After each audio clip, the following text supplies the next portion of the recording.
when I started skating, kickflips weren't even invented. None of us could figure out how he did it. We called it magic flip. And fast forward to 40 years later, and it's a common trick that kids learn right away. That's what blows me away. It just speaks to the evolution of skateboarding. Hi, I'm Tony Hawk, pro skater, and I hate watching myself. But today, Esquire is asking me to watch some career highlights and to make comments on them about what I was thinking in those moments. So let's get it over with.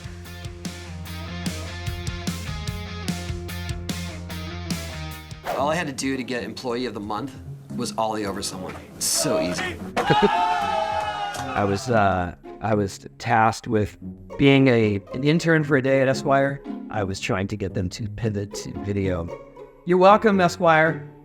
You know, I was a pioneer of the movement, I guess. You know, but I think the funniest part to me is in this video is me doing the mail call, and I'm skating through the office.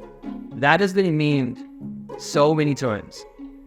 Thank you for that, for being a meme generator, and also you're welcome for pivoting to video.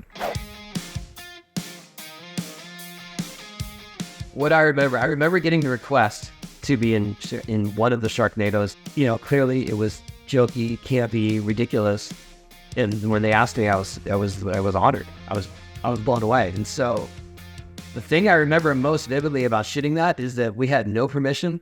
We were on top of the building in San Diego in Sorrento Valley, but at some point they came up to the roof and they're like, "Get the hell out of here! Can't do that." So all those shots of me on the Opera House is me on top of a random building in San Diego where we were on borrowed time. That speaks to the budget of Sharknado. Do a kickflip. I got my Jordans on though. That's all right. Aren't Jordans for skating? So I was part of the series of the barracks, and I drove around San Diego asking kids to do kickflips. And I think it was 3 or 4 kids did kickflips all in a row. And what was I thinking in that moment? I was blown away, because when I started skating, kickflips weren't even invented. None of us could figure out how he did it. We called it magic flip. And fast forward to wherever we are 40 years later, and it's a common trick that kids learn right away. That's what blows me away. So to me, it just speaks to the evolution of skateboarding. I love it. I love that I'm here for it. I love that I get to participate, and I love that I get to harass kids on the street and give them gear if they do a kickflip.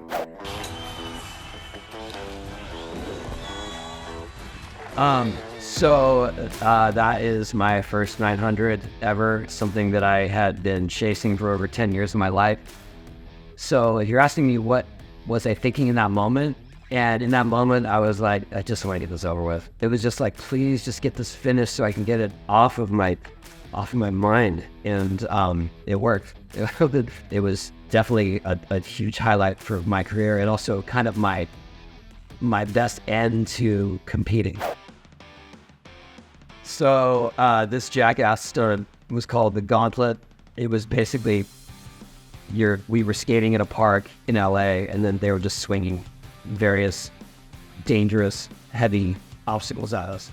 This had come off the heels of me getting hurt while shooting Wild Boys. And so when the producers of Jackass asked me to do this, they said, we don't want you to skate, we just want you to sort of post it, because they were nervous to have me do anything active because of what had happened. So I did end up skating a little bit that day, but there's one scene in this, and one of them skated through it in his underwear and ended up hanging on to the actual gauntlet, and people think that's me. I mean, sometimes I hesitate to even correct them. So Nickelodeon Kids' Choice Awards 2003, they asked if I would do a stunt, and everything was slime back then. If you were going on a Nickelodeon show that wasn't animated, chances are you're getting slime. And they said, okay, we're going to have you jump as if you do your usual jump of 30 feet, but into a pool of slime. The funny part about that was my son Spencer was I think he was about 4 at the time. He was there when I landed, and he was reaching for me. So I grabbed him, thinking this would be fun for him to like be submerged in the slime a little bit, and then I brought him about chest high, and he was not happy. I haven't quit skating. That's just some dumb rumor that starts up every time I decide to take a break. So Rocket Power was a popular show and they featured skateboarding and surfing and a bunch of other action sports. So I had hoped that I would be called to be in an episode at some point, and then little did I know they were going to base this whole episode around me and my skate facility.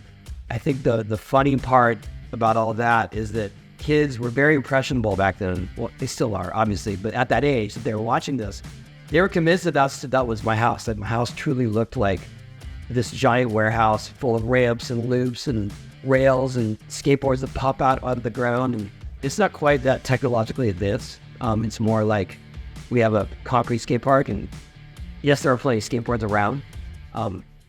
Okay, I guess it is like that.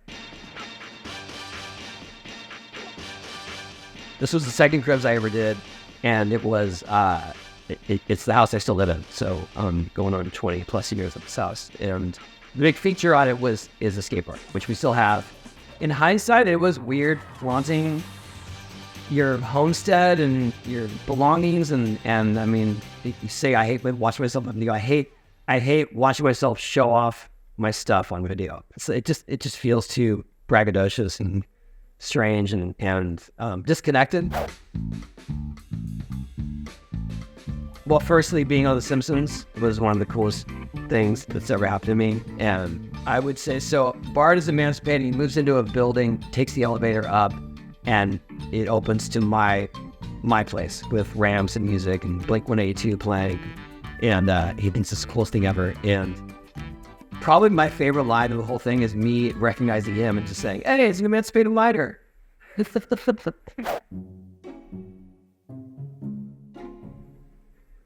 Just this whole thing with Lords of Dogtown, my cameo in it.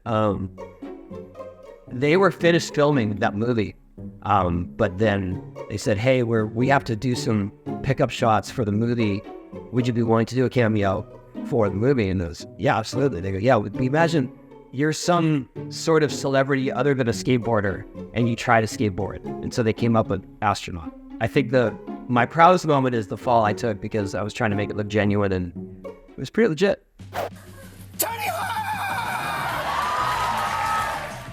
I got to be on Saturday Night Live, which was a huge bucket list item, not just for the massive fan. So when I got the call from Sarah Hull Productions, I was in LA doing some podcast stuff and other things, said, "Hey, can you get on a flight tomorrow to New York to be on Saturday Night Live the next day?" I said, "Yep." And they said, "We're going to send you a script." I'm like, "Okay." And I saw the script, and the script is literally me saying one word. So the next morning, drove to LAX, left my car there, flew to New York, got to New York, got changed, went to rehearsals, read it through. They liked the way that I said France and gave me 2 more lines. My date. So I hate watching myself, but I do enjoy telling the backstories of the videos I'm watching. So there's a silver lining. So thank you, Esquire, for making me watch myself.